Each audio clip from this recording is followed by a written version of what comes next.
Hello all, thanks for logging in to listen to my lecture titled Custom Care in Your Practice, Improving the Bottom Line. Plan was to deliver this lecture in person, but as you all know, COVID-19 upended all the plans. Nevertheless, we're all in it together and we will emerge victorious. My favorite saying these days is stay positive, test negative.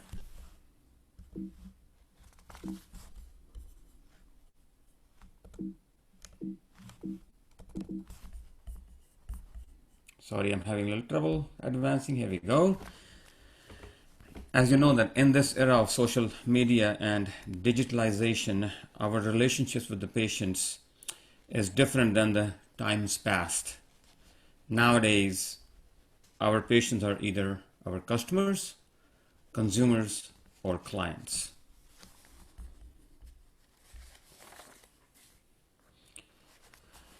Let's examine if there is a problem in customer care in healthcare. If you actually look at it, customer care is the simplest, least complicated, but often overlooked aspect of healthcare delivery.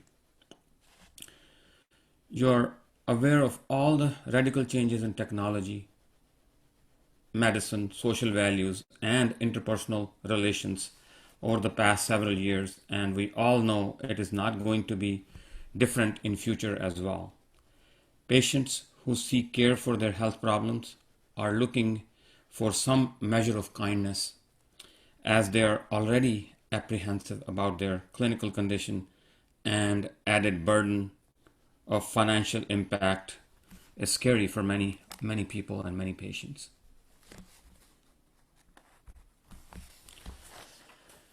You know, I've decided to have myself frozen until science discovers a cure for bad customer service. This is intended to give a laugh, but we are virtual now, so you can laugh at your home. So let's talk about some facts.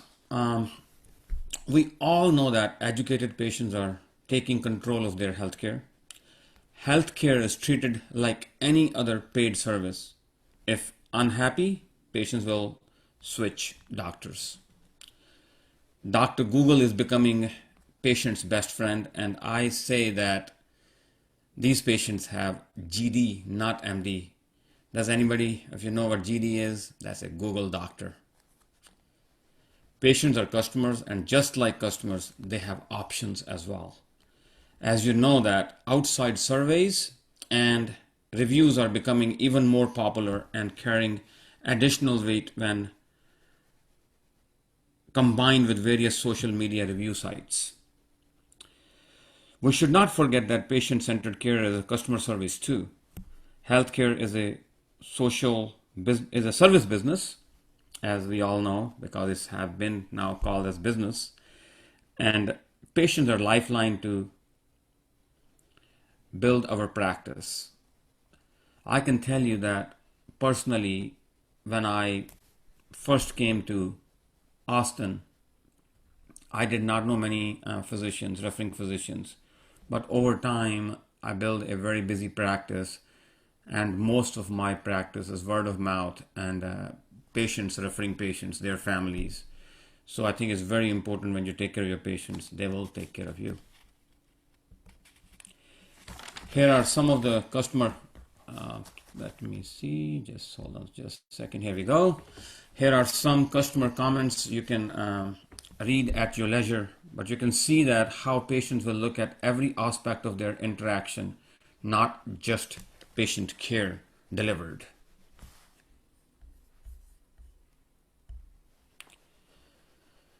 Surveys tell us that good service is not just good outcomes. It also relates to patient satisfaction. There is a measurable data which shows that optimizing the patient's visit, it affects your bottom line of the practice. It also retains your loyal patient population. And because of this measurable data, in response to this, healthcare facilities of all sizes are incorporating customer care policies in their when they're making plans for patient care. This is a good news for us because now we can do something about it, and also for the patients because patients are getting better care. Here are some basic tenets I will talk about when you're taking care of a patient. First of all, which is very, very important, whether it's a patient, whether you're a colleague, healthcare workers, anybody, we must approach each patient with humanity first and then customer service afterwards. Treat everyone as you like to be treated. Show compassion. When I say show compassion, it means that it's caring, not just care. Build trust with your patient. Respect patient's time. Very, very important. Provide a safe and comfortable environment where patients to be seen, and show empathy and enthusiasm.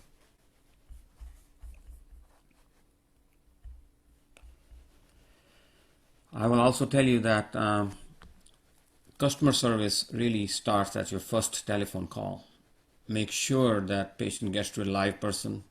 I know that in this day and age with decreasing reimbursements, it is difficult to have live operators, multiple operators who can get your phone calls to the patients sooner. But most of the times, if you can do that, that is important. If your telephone operators are well trained, courteous, polite, and kind.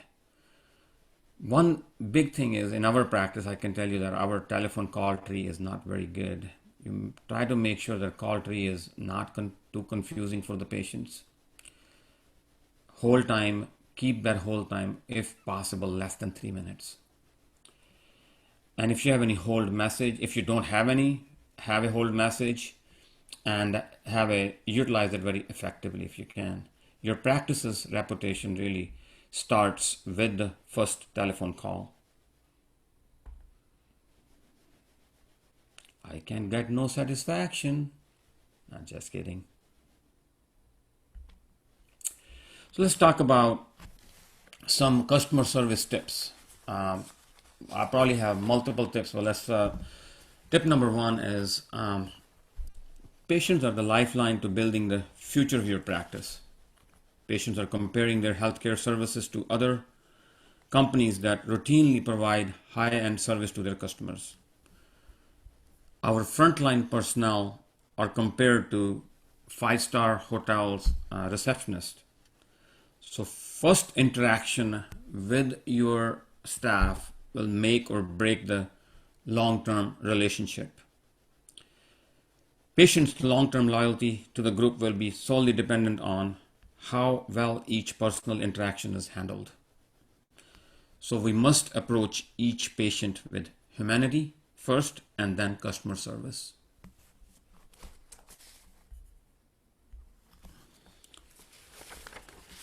Tip number two, be courteous and respectful.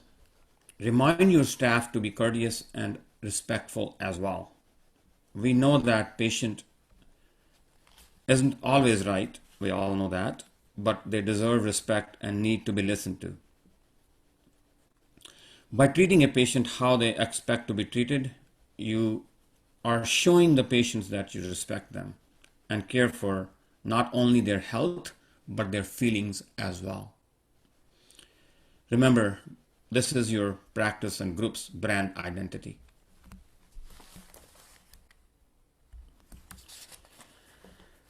Tip number three, showing indifference to any patients is acting like you really don't care, and it is a complete no-no.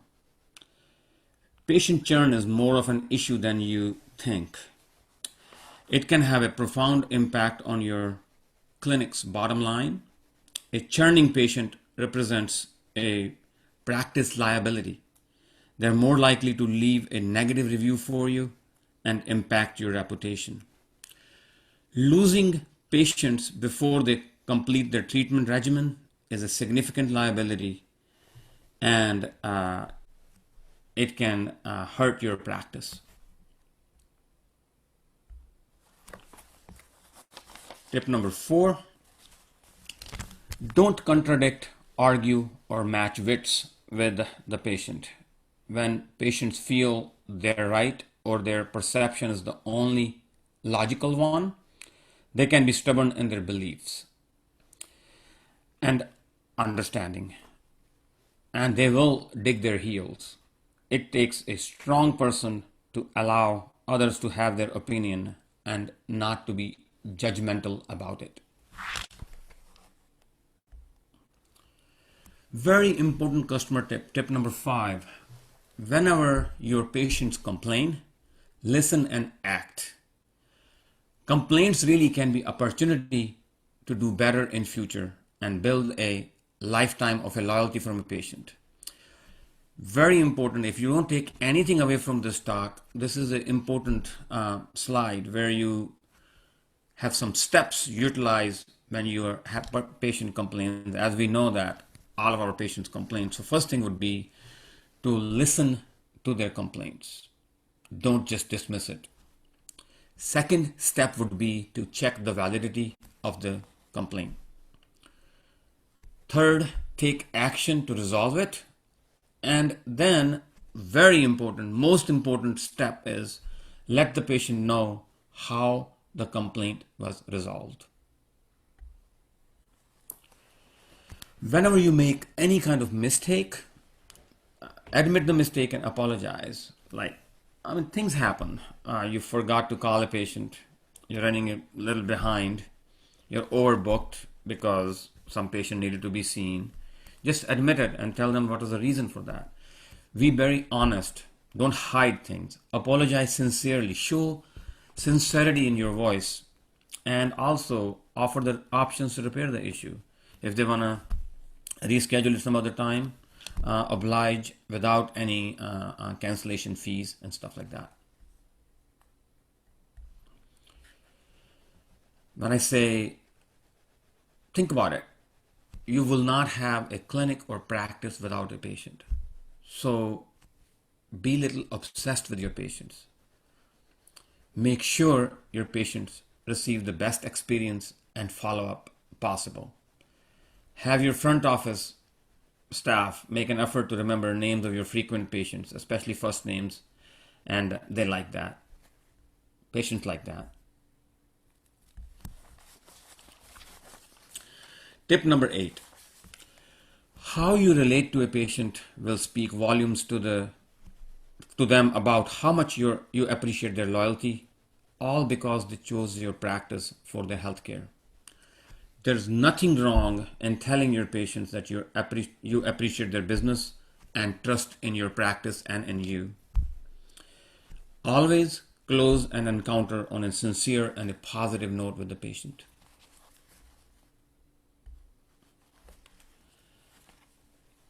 Tip number 9. Use plain terms and simple explanation for your patients. Use of complex terms can easily annoy or even confuse the patients. Don't try to appear super intelligent by using the complex terms. Make liberal use of cartoons, whiteboards while explaining things to your patients. Some of the telemed programs nowadays have screen share feature. Like I'm presenting this presentation to you with a screen share feature on a Zoom. So you can also screen share with your patients on telemed visit as well. I would say engage your patients in treatment process. Give very concise, clear instructions. If you're prescribing a medication which is going to be tapered, precise instructions for tapering process should be given. If you're giving a medicine to be used locally, then make sure that whether it's locally in the perianal area or inside the rectum, stuff like that. Give very clear, concise instructions. Tip number 10. I would say good manners will get you everywhere. Emily Post, you all know Emily Post, wrote in one of her posts, manners are a sensitive awareness of the feeling of others. If you have that awareness, you have good manners, no matter what fork you use. Proper manners are behaving in a way that is both aware of and considerate of people around us. A person with good manners treats everyone with kindness and respect. Hey dude.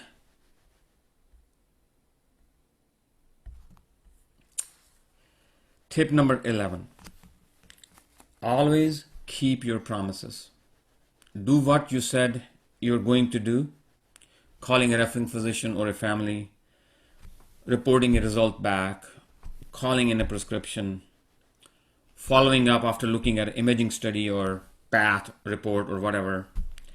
Always follow through. Pay close attention to your words, because if you're communicating to your patients anything in speaking or writing, they may take your words for as a promise. So we pay very close attention what you are saying or writing.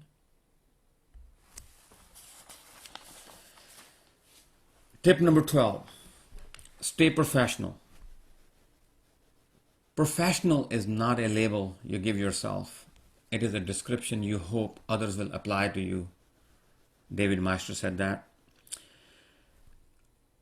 Few things to keep in mind. Don't use cuss words. Show a calm demeanor. Dress professionally. And keep good hygiene. Those are the few professional things you can do. But there are many more. Tip number 13.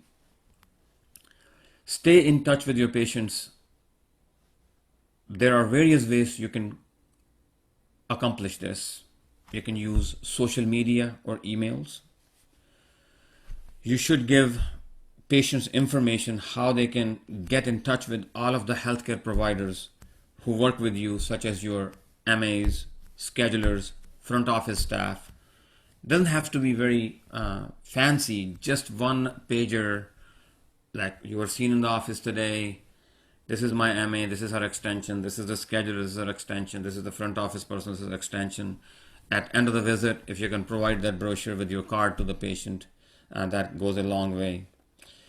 If your group can participate in health fairs, handouts, freebies with your practice informations.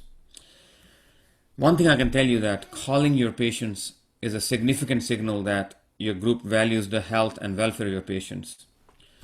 Highly consider creating your own newsletter, and mailing newsletters can be expensive, and even group emails can be expensive. So you can have the newsletter but leave it in the waiting room to decrease the expense. Tip number 14. Very important in this day and age, digitize your practice. I tell you that accessibility is the name of the game. Your website should be very functional and clean. It should be a modern website. Patients should be able to request appointments on the website. They should be able to request prescription refills or any other administrative task. You should send reminders for upcoming appointments via text messages or automated calls. Text messages preferred by the patients because they don't interrupt their daily life. Consider online intake forms, so when patients come into your office, they don't have to spend too much time on the intake forms. Make sure all the prep instructions are on your website. Consider putting some kiosks in your waiting areas where patients can fill in their intake forms. Make sure you have a very robust portal. Patients should be able to access medical records through the portal. Tip number 15. Provide value-added services. What I make things simple, as simple as possible. For example, Apple. Why is Apple as a company so successful? Because their devices are very easy to use. Simple things like parking instructions. I cannot even tell you that how many times patients call for parking instructions when they're running late for their appointment. Have it very clear, concise parking instructions on your website. Directions, clear, concise directions, signage. Have some maps, have in your office Patients come in, give them those maps, directions, and signage should be a very prominent signage. Of course, there can be some restrictions sometimes, depending on where your practice is, but as much as you can do for your patient. Provide some coffee or water in the waiting area. Wi-Fi access these days is a cost of doing business. Every office should have a Wi-Fi access for the patients. Eliminate processes that don't add value to the employees, patients, or your workflow, like updating intake forms at every visit. That doesn't do anything. Really, just once a year is enough, or if they have any change in insurance, then it's enough. The last one is really hard. Provide assistance with billing and insurance claims, because most of the times patient will have trouble with insurance company. As much as possible you can do. What we do is we have our business office and we refer the patient to business office, and our business office try to help them as much as we can in our practice. Tip number 16. This is sounds like a preachy me, but really the healthcare workers need to know that their vocation of caring for sick patients is a calling and not just a job. Keep seeing healthcare as a calling. Know that you are in business to serve patients and not other way around. Too often we underestimate the power of a smile, a simple touch, a listening ear, a kind word, or an honest compliment.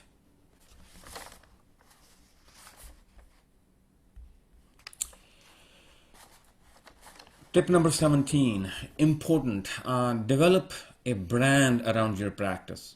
Marketing plays a key role in persuading your patients, quote unquote customers, to buy into a brand. Brand is not just a logo. Brand goes way beyond that. I can tell you that roughly 50% of new patients come to your practice from existing patient referrals and not from the referrals from primary care physicians. If you haven't done so already, develop a customer service program.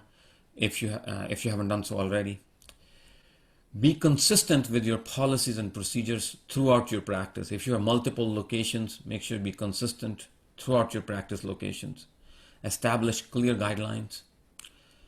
Publicly recognize good customer service behavior from your staff so others get a positive vibe from that. Make sure you have clinicians buy into the program for customer service. Employees are your greatest brand ambassadors and greatest asset. Treat your employees with respect and dignity. Follow the leads of corporations like who really thrive on customer service, such as Disney, Ritz-Carlton. Disney even have a program for customer service.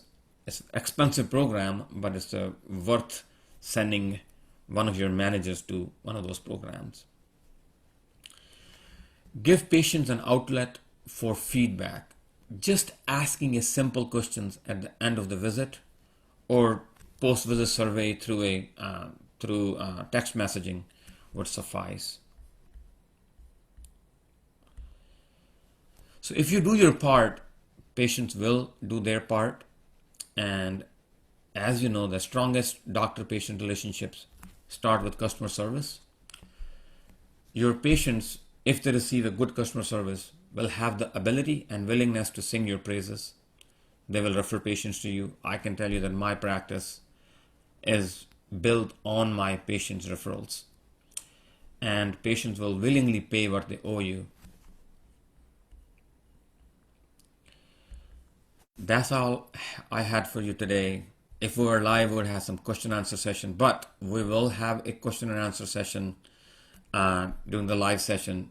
For that, I will also have a summary of these slides before the question and answer session.